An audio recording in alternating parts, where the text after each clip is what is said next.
Hello, hello, hello, and welcome back to another victory edition of the Bleav in Lions podcast. That's Bleav. And I am joined, as always, by the all pro safety, the interception leader, and the all star co host of the Bleav in Lions podcast, the one, the only, Glover Quin. What's up? Just enjoying life, just been coasting ever since the Lions dominated the Jacksonville Jaguars 40-14. When you come off a win like that, it makes the rest of the week just so much better. Oh yeah. Sometimes you have games where, this is what you expect, right? But they don't do that, right? So it's great to have a game where you expect them to come out and dominate the Jacksonville Jaguars at home. You expect them to be dominant offensively and really defensively. You expect that if you consider yourself a pretty good football team, right? Jacksonville is better, obviously, but they're still not there yet. So you expect to have a game like that. Sometimes it don't happen. So it feels great when it does happen and you can go out and have a dominant offensive and defensive performance, even special teams. I think I saw a stat that said it's the first time since 2019, whatever, 2003 maybe, that a team scored on every possession that they had the ball. That means no turnovers, no punts. Like every possession you had the ball, you scored. That's huge. Absolutely massive. I Bleav it was 8 straight drives that resulted in points of some sort. The only drive that didn't was at the end of the game when they took a knee, and that doesn't count as a drive. That's game over. Lions played possibly their best football game in the first week of December. Lions, according to Dan Campbell, he says they've played their best game for 5 weeks straight. I don't know if I agree with that. I don't know if I'd put the Bills game up above some of the other wins, but they have been rolling. Football is back, and Bet Online remains your number one source for all your football betting needs this season. You'll find the latest odds, matchup info, player news, and game trends. And as your continued source for all sports wagering info, Bet Online features live betting, free contests, live scores, and giveaways all season long. Always the fastest and easiest way to bet all your favorite sports and events like MLB, MMA, tennis, hockey, boxing, and even golf. Head to betonline.ag to join and receive your 100% welcome bonus with your first deposit. Make sure to use promo code Bleav to receive your rewards. That's BLEAV. Bet online, where the game starts. They have, man. I was talking to I think my brother-in-law the other day. He's like, man, nobody wants to play the Lions right now. You know what I'm saying? Like, and we knew offensively that they had that. They just went through that stretch at the wrong time with key guys being injured, right? But now getting Amon back, I mean, he's in the end zone every week. He's just creating separation, catching touchdowns. And also I saw that he was drafted in the 4th round, pick number 112. I know somebody else that was drafted in the 4th round, pick number 112 too. I won't call his name, but you can Google that. 2009 4th rounder, 112. So Amon probably got a pretty good career. That's a pretty good number. Yeah, I mean, he's playing phenomenal. But getting Josh Reynolds back and getting DJ Chark back, making big catches against his former team, I know that felt good. So getting some of those guys back just clears up space for everybody else. And then getting, DeAndre Swift back out there and Jamal continuing to be who he is. And Jared Goff, spreading the ball around. I mean, the offensively, they've been good all year. They just, had some struggles when those guys got injured. But then when your offense is playing well, your defense is getting a lot better. And you can do that. You know what I'm saying? They scored 45 points on the Philadelphia Eagles. The defense just wasn't up to par, and they gave up 48. But they put up 45 points on the top team in the NFL. So they can score points with anybody. They can, and lately it just shows it's all coming together. Last year, December was the time that Amon-Ra St. Brown really broke out, really established himself as a premier threat for the Lions. But again, it was only over those final 4 games, so you got to see more of it. Now, this year, and again, he was hurt for a period of time, so we're going to ignore that because it's hard to produce when you've got a high ankle sprain. Right. However, now that he's healthy, over his last 4 games, Amon-Ra St. Brown is averaging, this is his average over that period of time, 11 targets or 11 receptions on 12 no, sorry. Where am I looking at here? Last 4 games, sorry. Here we go. 9 receptions on 10 targets. So gets targeted 10 times, only 1 incompletion per game. 109 yards, and he has 3 touchdowns in those 4 games. And keep in mind, the only game he didn't top 100 yards over the last 4 weeks was the blowout against the Giants when he went for 70 yards and didn't need any more than that. And quite possibly the most impressive thing about Amon-Ra St. Brown, all of his third down targets go for first downs. First downs. He leads the NFL in first downs gained on third. 18.2% of his routes run result in a first down on third. Oh yeah, that's huge. That's phenomenal. And I mean, he's that blanket in the middle that's gonna move the change for you. He's creating separation across the ball on the sidelines. He's doing a lot to move the chains, and now he's getting in the end zone. That just creates a whole nother, situation for a defense. It's just hard. It's just hard to defend all those different weapons. And then especially when you get DJ Chark and these other guys continuing to make plays and they're getting back healthier. So offensively, they're scary. And like I said, defensively, they've been playing better. When your offense can control the ball and score points, and defensively you can get a couple key turnovers, hold teams or whatever. I mean, it's hard to score 40 points in the NFL. But if your team can score 40, it's hard to give up 40, man. Like you just got to play solid defense. And they've been doing that. So it's been fun to watch these last few weeks. Even the Bills game that they lost, it still was a fun game to watch them play and compete. And, even though they lost that game, I feel like it gave them a lot of confidence knowing that, man, we competed. We were right there with one of the top teams, and we probably could have won that game. A bounce here, there, a coverage, a long field goal, whatever you have it. So I think they lost that game, but I think it still gave them a lot of confidence. And, for them to come off that game and to come back into this game, having that weekend off and being able to have a dominant performance like that, it was just incredible. It really was. And this was the first time in forever that we also saw more DeAndre Swift than Jamal Williams. Swift played 51% of the snaps. He out-carried Jamal Williams, and he goes for 100 yards from scrimmage on the day, both as a receiver and on the ground. DeAndre Swift is back in full. Also had a goal line touchdown, which has been Jamal Williams' specialty lately. So just seeing everyone get healthy, seeing this offense click, and knowing that it could get even better because we didn't see very much Jameson Williams. I Bleav he played only 8 snaps. He only ran 2 routes, didn't catch his target, but it was kind of a throwaway more than a target. But everyone before the game made a big deal. And I don't know if you heard this or not, but Jay Glazer reported that we're going to see Jameson Williams as a gunner on special teams. This didn't happen, but the internet lost their mind. How could you play your first round receiver as a gunner on special teams? How could you do this? He's coming off an ACL. This is why the Lions are the Lions. Hold on. He was a gunner at Alabama and was amazing at it.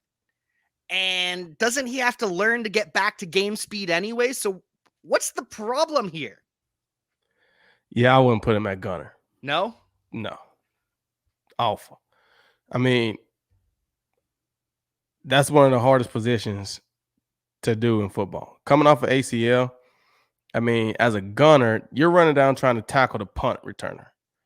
So if they go single coverage on the outside, yeah, that's easy because it's one guy out there. You make a move on him and you just outrun everybody.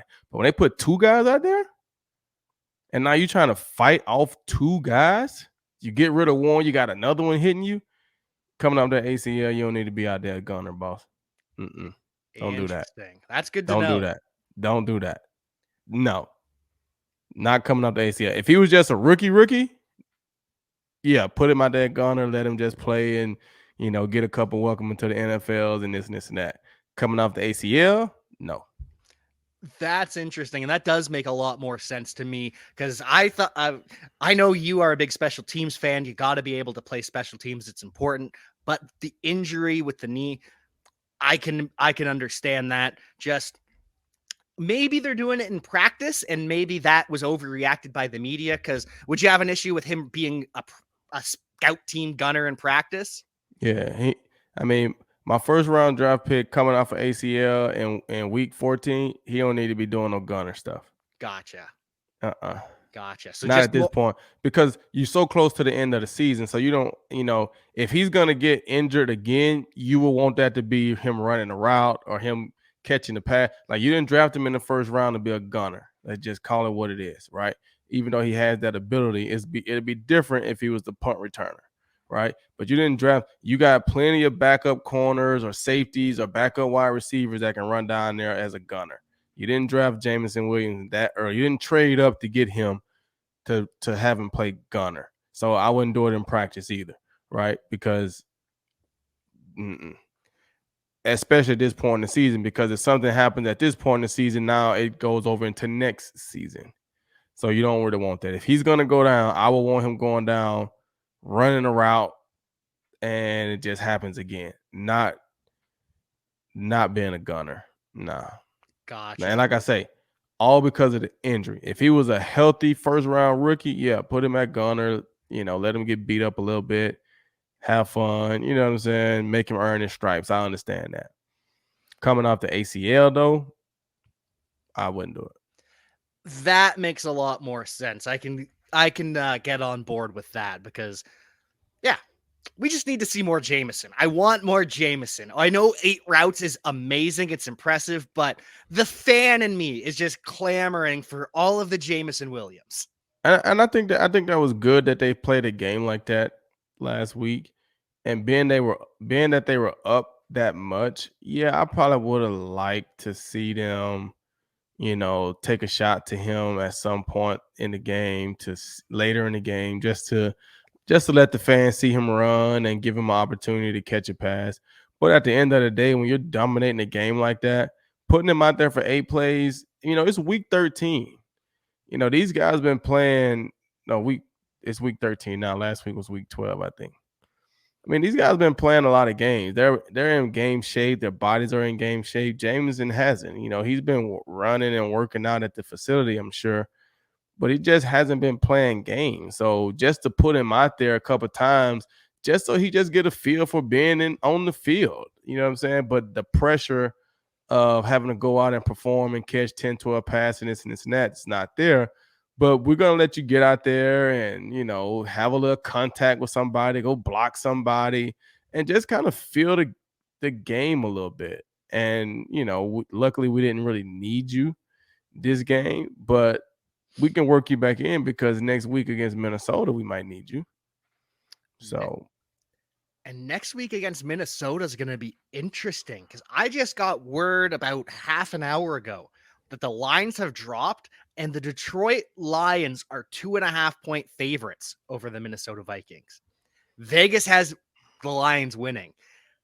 No one wants to play the Lions right now. No one.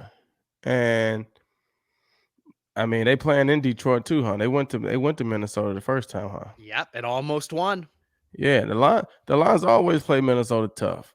You know what I'm saying? Like, I mean, I'm gonna pick the Lions to win, but I almost pick them every weekend, except when they was going on their stretch. I had to be a little realistic at the time, but like now I pick them. I mean, I picked them to beat Buffalo.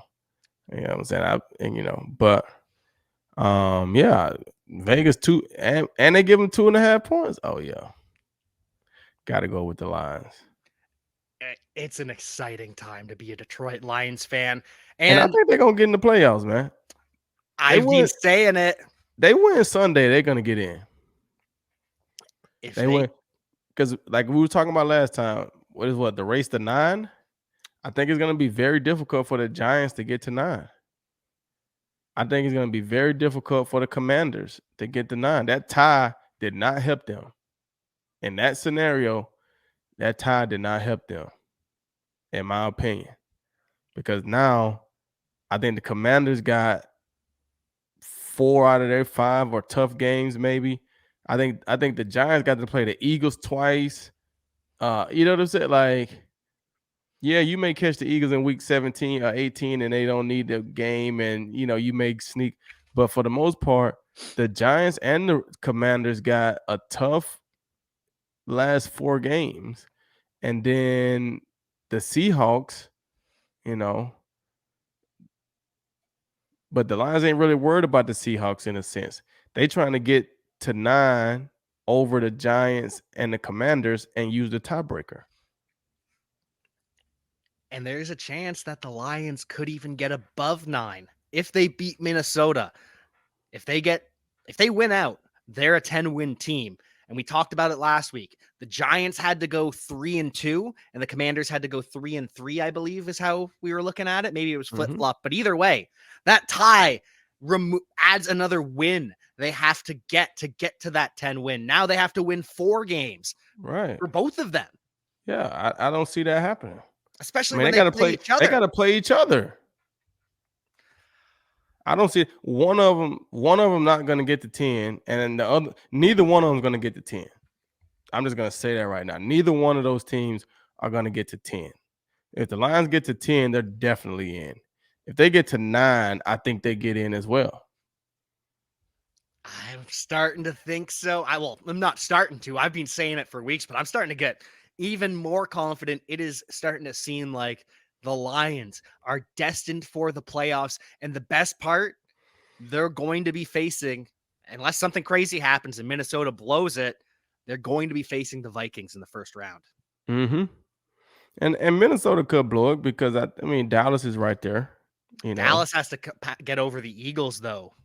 Because true statement. True statement. Dallas won't be number 2. You're right. They can be 12 wins and still not get over the Eagles. So it's more than likely will be Minnesota. Yeah. The 49ers are the only, because we know the Buccaneers and we know the Falcons aren't catching them. So it's no. The 49ers would have to surge and the Vikings would have to fall. Yeah. The Vikings are going to be number 2. Because, I mean, the Vikings don't have anybody that's left to play but us. I mean, division games, they're going to beat Packers. If they play them again, they'll beat the Bears. I don't know who else they got, but I think they've got a pretty easy end of the season. Yeah, they don't play all the tough teams. So, and outside of the Lions game, they should handle the end of their season. So, yeah, they'll be in the 2 spot. And that's going to put the Lions in a division game because they're going to go beat Minnesota. They are. And if the Vikings win on Sunday, they clinch the division. But if the Lions beat the Vikings, the Lions still technically have a shot at the NFC North. It is almost certainly not going to happen. But again, if you told me heading into the second week of December that the Lions were not eliminated from the NFC North race, I would be thrilled. No question. No question. And like we've always said, you want to be playing meaningful football games in November, December. And they did enough in November by winning, 3 out of 4 or 4 out of 5, however many they played, because I know November was a little longer month, right? I think they played 3 or 4 games. However, they did enough to give themselves a chance to be playing meaningful games in December, because they could have tricked off November and then they would have been home for the holidays already, right? But they did enough in November to give themselves meaningful games in December, and that's what you want. And you got Minnesota, that's a big game. Once you beat Minnesota, the Jets game becomes a huge game. You beat the Jets, the Panthers game become a huge game. You beat the Panthers, the Bears game is a huge game. You beat the Bears, the Packers is a huge game. Like, every last one of these games get bigger and bigger and bigger as you go down the stretch. So good job to them for giving themselves a chance. Now they got to go and make it happen. They do. Looking back to the last game for a second, though. Trevor Lawrence, after the game, came out and said, we've lost 8 games, but I've never felt embarrassed about a loss. The way we played, the way we were completely dominated. Trevor Lawrence, 179 yards passing, 32 yards rushing. He wasn't able to accomplish a whole lot. Sacked twice. Once was a half sack for Aidan Hutchinson. Love to see him getting in on the action. And the nose tackle, Benito Jones. And then our guy, James Houston, becomes the second Detroit Lions player ever to record 3 sacks in his first 2 NFL games. The only other player to do it was Aidan Hutchinson, who got 3 sacks in his second NFL game. Wow. That's crazy. Yeah, it was good to see. Like I said, the defense is doing good, and they're doing good enough. They're getting enough rush. I think James Houston has brought a different dimension to the rush. He brings some speed off the edge. He brings some athleticism off the edge. I think he's added to their rush. And once you have to worry about him, that opens things up for Aidan Hutchinson. That opens things up for different guys coming on blitzes and different guys coming on just rushes, D linemen. So that's a huge addition to the pass rush that they didn't have at the beginning of the season. And we've seen sack numbers, going up, in my opinion, these last couple of weeks with big sacks against the Bills, and then coming back, this past week with big sacks on Trevor Lawrence. And it's multiple players too, because even remember a couple weeks ago, Aleem McNeil was starting to get some pressure from that nose tackle position. Aidan Hutchinson has had some highs. John Kaminsky, who's a rotational end who kind of rushes from the middle, he didn't get a sack, but he had a lot of pressure on Trevor Lawrence. It's been really fun to watch actual pressure on the quarterbacks. And with Hutchinson, the stats aren't eye-popping, a half sack and 2 tackles, but the thing that I've enjoyed the most about Aidan Hutchinson is he's so much more controlled than he was at the start of the year. Before, he was just relentless to the point of recklessness. And now he's setting the edge. He's staying home on bootlegs. He's not letting athletic quarterbacks get outside of him. See, you learn, and I used to tell players this all the time when I played, because you learn, right? Every play is not your play to make. And I think for young players, especially a first rounder coming in with a motor, I think they feel like they can make every play. Every play is not your play to make. So then that forces you to be patient. And when you do that, if you got the bootleg or you got the reverse or you got that, if that's your responsibility on this play, then you take care of that. Because that one time that they run the reverse, you're going to be there. The one time that they run the bootleg, you're going to be there. But the one time that they fake it, you're going to be there. So it tells the people up in the booth, hey, he's not biting down. We can't run the reverse. Hey, let's be careful when we try to run the boot, because he's not, you know what I'm saying? So when you're running all out of control, you're trying to make every single play. And you're not really doing your responsibility, because you end up trying to do somebody else's responsibility. If you understand, every play is not my play to make. And when I say not your play to make, there's times that you make plays, but you don't make tackles. Setting the edge and forcing the running back to run to cut up the middle, and Malcolm Rodriguez comes down and make a big tackle, you made the play. Because if you let him get outside, Malcolm Rodriguez can't catch him, right? We used to always say those guys are faster, right? But if you make him come up the middle, now we can get him. And so when you jump inside to try to make that play and you let him get outside, you hurt the team. When you stay outside and set the edge and you force him up and we get to hit him and get a tackle, you don't get credit for the tackle, but you really made the play. So once you play enough and you start to understand, I can make plays without making tackles and this and this and that. And then when it's my opportunity to make tackles, I have to make the tackles. And I think that's what we've seen from Aidan these last few games, is he's getting more comfortable. He's understanding how to play the game, and he's taking care of his responsibility. And that's why we've seen interceptions from him, just reading his man. Your guys swing you by as a blocker. They don't just let you run free in the NFL. Every now and then, somebody miss a tackle, but miss a block. But that's why you see when those D linemen come off the edge or they come and they just absolutely free, it kind of freaks them out a little bit. Like they're just like, hold on, there's no way I'm supposed to be free. Like, what am I? Like, what's you know what I'm saying? It's the NFL. They don't just let you go hit the quarterback. So if that guy's blocking you and he throw you by, you know something is going on. You got to put your foot in the ground and turn around. And that's what they teach. Sometimes it's harder for those guys to execute that, but that's what they teach. And Aidan being young, he was able to put that together a few times this season, and it led to him catching an interception. And then it led to, Jeff Okudah getting his first interception. So that's just taking care of your business. And some of these stats that you read, they are so forced together, but it's still always impressive. So you look at it, Aidan Hutchinson is the first NFL defensive lineman to have 6 sacks and 2 interceptions in a season since Jared Allen and Julius Peppers in 2010. Now that's impressive, but it's also pretty rare that defensive linemen get 2 interceptions in a season, period. And we need more than 6 sacks consistently. So it's nice. It's a feel-good thing, but the NFL and the team PR departments love to find any stat they can to make things look as good as possible. Right. And I mean, I think, we say these things and the game is so weird, man. You have to wait to the end to see its totality. Yeah. Because he got 6 sacks right now and 2 interceptions. He's actually in great company, especially with 4 or 5 games left. We're playing an immobile quarterback next week. He could go out and have 3 sacks Sunday. And now he's at 9 with 2 interceptions. And then you got 3 games left for 4 games to get 1 sack.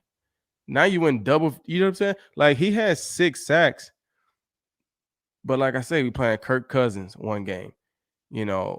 Who knows who's going to be playing in the last game of the season for Green Bay? Is it going to be Aaron Rodgers? Is it going to be somebody else, right? You got, Justin Fields would be tough if he's still out there. Mike White in the Jets.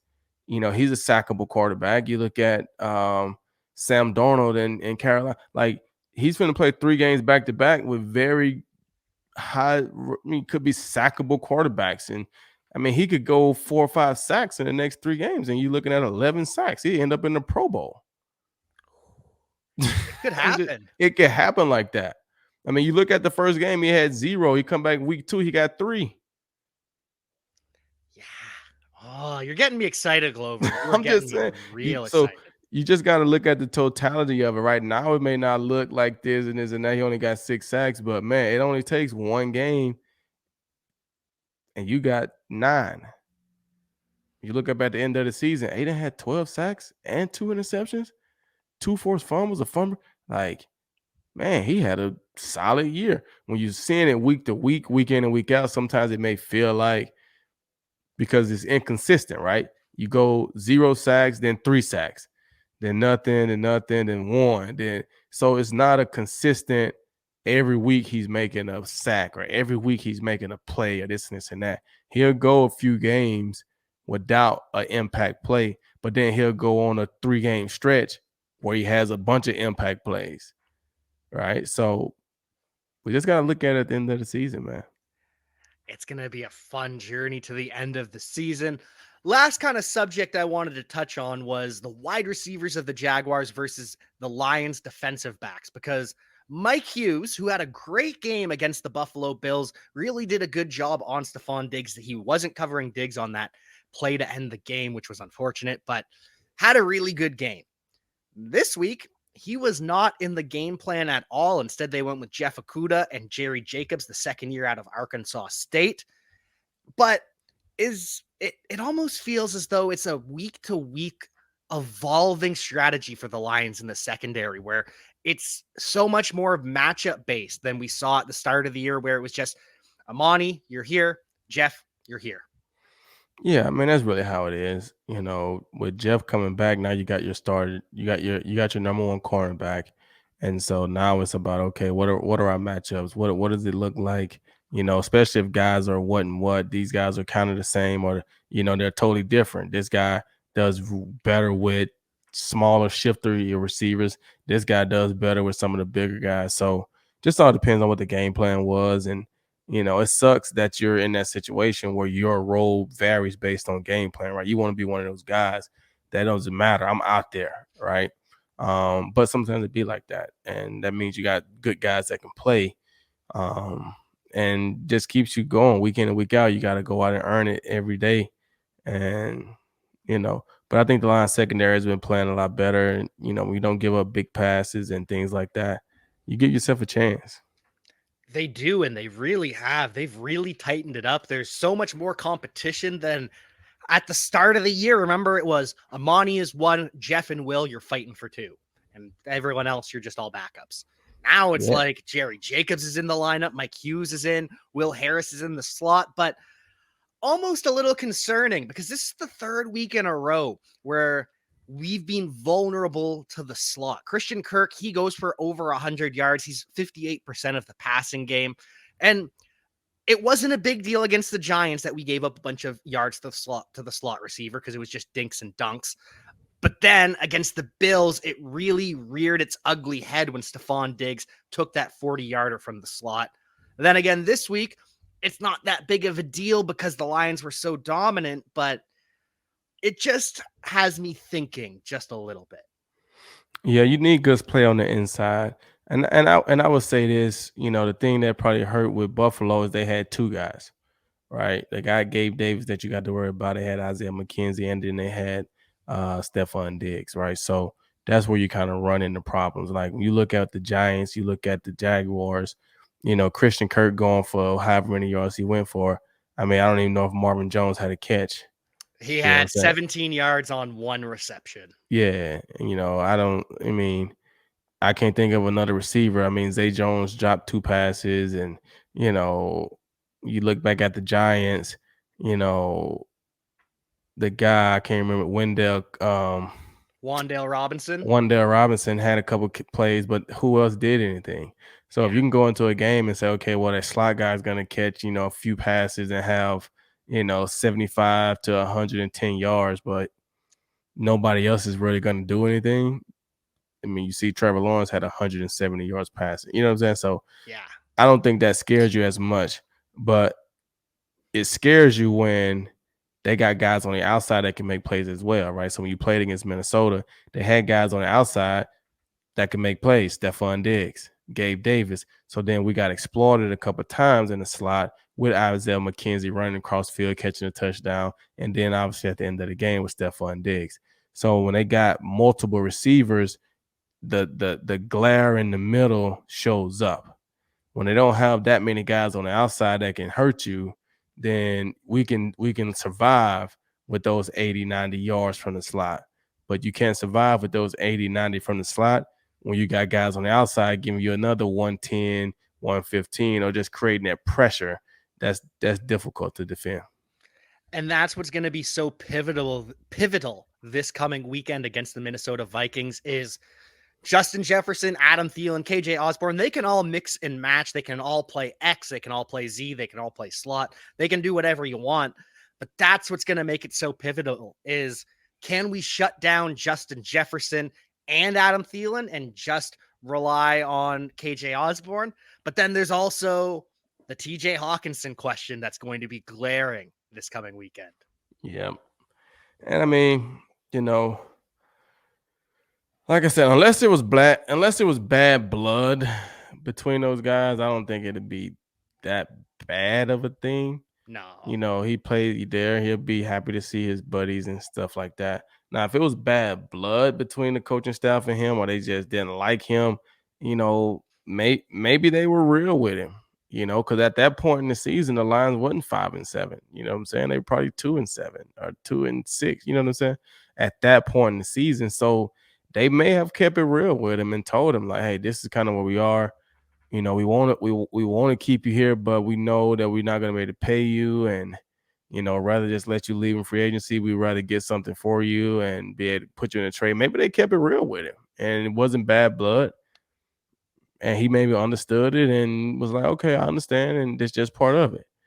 If it was bad blood that he wasn't in favor with the coaching staff, or they did this or that, or they just traded him and didn't show any kind of respect to him in that sense, then yeah, he'll probably be fired up. He's gonna be fired up anyway because it's his old teammate, but he'll have a little extra fire if he knew it was something different. And I think it'll just be the regular fire, excited to see your buddies, excited to play against the team that drafted you. It really seems as though this new Lions organization is just straight shooters with the players. They're honest. It's like we saw with Matthew Stafford going to the Rams. It was a win-win. They let him pick his destination. I struggle to imagine that there's any bad blood between the Lions and Hawkinson, but who knows? We'll see on Sunday. Haven't heard anything from TJ Hawkinson negative about his time in Detroit. Unlike AJ Brown with the Tennessee Titans, I don't know if you saw this, but the Titans ended up firing their general manager today after AJ Brown put a whooping on them. Yeah, I said this like so. I was on the phone with my best friend, and I saw the notification come up. Titans fired GM. I was like, AJ Brown. I got that man fired. They played AJ Brown on Sunday. He torched him like that Tuesday. They done fired the GM. Why you let him go? Like, why we did whatever? Why'd you piss him off? Why'd you whatever you did? You got to go. And That blew my mind. It was truly a he played. mid-season with an 8-win team, 7-win team, whatever. We're getting ready to go in the playoffs. You done fired the GM. Yeah, that's not something you see too often. And AJ Brown is just phenomenal. He's phenomenal. The Eagles are phenomenal. It's going to be a fun rest of the season, not only for the Lions, but across the NFL. There are so many good games still to come. A lot of good games. I mean, they wanted me to do upset pick last week, and I was just like, I didn't really see any games on the docket that would have been deemed as like upset games. You know what I'm saying? Like Chiefs and Bengals, that's not upset. Commanders and Giants, that's not upset. Lions and I mean, I guess looking at how the Lions beat the Jags, if the Jags would have beat the Lions, that might have been the biggest upset of the weekend. You know what I'm saying? Like the Yeah. Texans and the Browns, that's not an upset. And I mean, the Vikings over Buccaneers and Jets, Bucks yeah, over Saints. yeah, those are not upsets. The Jets are a really good football team. The Vikings are a good football team. If the Jets would have beat the Vikings, I don't feel like that would have been like an upset. That would have been, hey, that's a good game, and the Jets found a way to win. But like when you get into upsets with me, that's why when when the Lions were 2 and something, and they were playing, might have been the Packers. And I was like, that's gonna be the upset of the week. Or was it the Packers? Whoever, somebody I I think picked. it was that Packers No, I game. beat it was the Giants. Oh, yeah. The Giants were 7 and something, and the Lions were like 3 and something. I was like, that's gonna be the upset pick of the week. That's with the way the Lions playing, you're like, bro, the Lions got a chance. But when you look at the record, you got a 3-win team playing against a 7-win team, 6-7-win team. That's an upset. It is, and I'm sure we'll see some upsets on Sunday. We'll be talking about that more this next show that we're doing, the preview show, Lions versus Vikings. But until then, Glover, do you have any pluggables to plug? Any final thoughts around the NFL? Nah, man, this is like you said, this is gearing up to be a great end of the season. You know, excited that I'm actually into it this year, understanding what's going on and knowing the storylines, and so it's exciting times. I'm excited. I'm glad to be doing this right here and getting to talk about it. So appreciate you being a great host this whole season, and let's finish strong like the NFL. You are too kind. I will do my best to continue to be a great host. So happy to get to work with you each and every week. Can't wait to talk about this Vikings matchup because everything you said just has me so excited to see this game. Make sure if you are betting on the Lions to cover that 2.5-point spread, you are using our friends over at betonline.ag. And until then, when we preview this star-making performance from the Lions that's about to happen, we will see you next time. Peace.